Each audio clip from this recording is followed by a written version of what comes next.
તો બુલવેવ રિસર્ચના અમિત પસ્તાગિયા આપણી સાથે જોડાઈ ગયા છે। અમિતજી, આજે આપણે જે રીતે જોયું માર્કેટમાં એક સારી પોઝિટિવિટી આવતી દેખાય છે।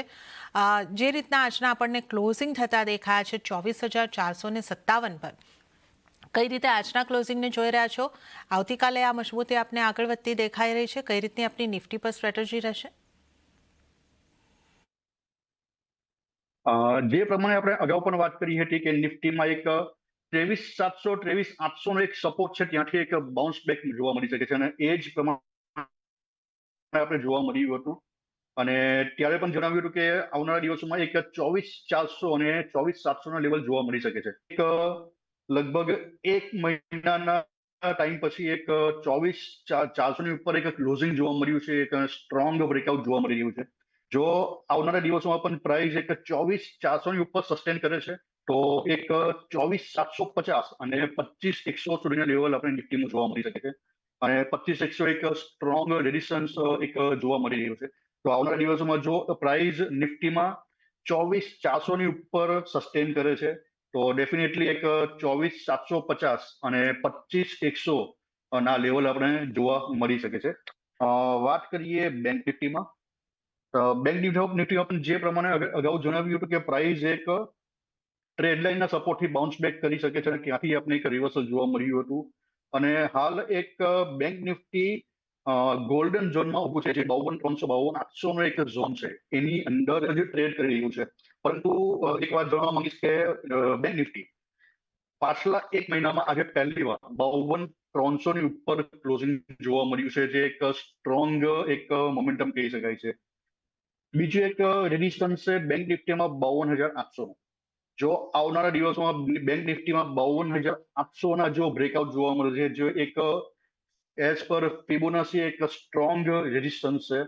જો 52,800 નું બ્રેકઆઉટ જોવા મળશે તો ઉપરમાં આપણે 53,500 અને 54,500 સુધીના લેવલ બેંક નિફ્ટીમાં પણ જોવા મળી શકે છે। તો બેંક નિફ્ટીમાં પણ એક આ લેવલ ધ્યાનમાં રાખવું જોઈએ 52,800। જો આની ઉપર સ્ટ્રોંગ બ્રેકઆઉટ જોવા મળશે અને જો પ્રાઇસ આની ઉપર સસ્ટેન રહેશે તો ડેફિનેટલી એક 53,500 54,500 ના લેવલ જોવા મળી શકે છે બેંક નિફ્ટી।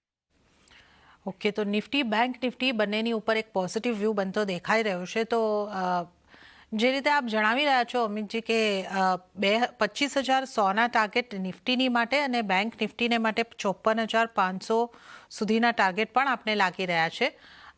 સ્ટોપ લોસ કેટલા આપ જણાવી રહ્યા છો?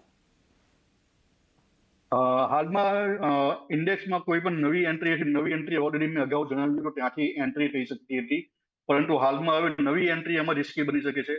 જે વખતે અગાઉ પણ મેં જણાવ્યું હતું કે આ પ્રાઇસથી સપોર્ટથી એક મોમેન્ટમ જોવા મળશે ઓપ્શન, ત્યારે બધા બાઇંગમાં ઓલરેડી આવી ગયા છે। તો હાલમાં નવી એન્ટ્રી કરવી યોગ્ય નથી, પરંતુ કોઈની પાસે અગર છે હોલ્ડિંગ તો આ લેવલ માટે વેટ કરી શકાય છે। ઓકે, તો નવી એન્ટ્રી માટે અહીં આગળથી સલાહ નથી બનતી, પણ જો તમારી પોઝિશન છે તો તમે આ લેવલને માટે 25,100 સુધીના ટાર્ગેટ જો છે અહીં આગળથી તમે નિફ્ટી 50ની અંદર બનતા જોઈ શકો છો અને 53,500થી 54,500 સુધીના ટાર્ગેટ બેંક નિફ્ટીની અંદર બનતા જોઈ શકો છો। તો આપણે ખાસ કરીને અમિત પસ્તાગિયાજીની જે સ્ટ્રેટેજી છે નિફ્ટી બેંક નિફ્ટીની એની વાત કરી અને હવે અન્ય નિષ્ણાતો કઈ રીતની નિફ્ટી માટે સ્ટ્રેટેજી અપનાવવાની સલાહ આપી રહ્યા છે એના ઉપર પણ જો નજર કરી લઈએ।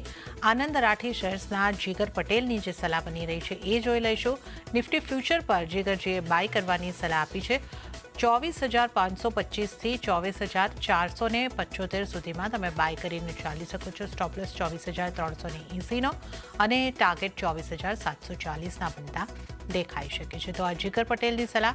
અને હવે આપણે જો આગળ નજર કરી લઈએ ઓપ્યુલન્ટ ઇન્વેસ્ટમેન્ટના બ્રિજેશ સિંહની સ્ટ્રેટેજી કઈ રીતની છે। એમણે પણ નિફ્ટીને બાય કરવાની સલાહ આપી છે 24,444ની આસપાસ। સ્ટોપલેસ 24,335નો જોઈ રહ્યા છે અને ટાર્ગેટ 24,535થી 24,670નો। તો આપણા તમામ નિષ્ણાતો એક પોઝિટિવ વ્યૂ નિફ્ટી માટે તો ખાસ રાખી રહ્યા છે।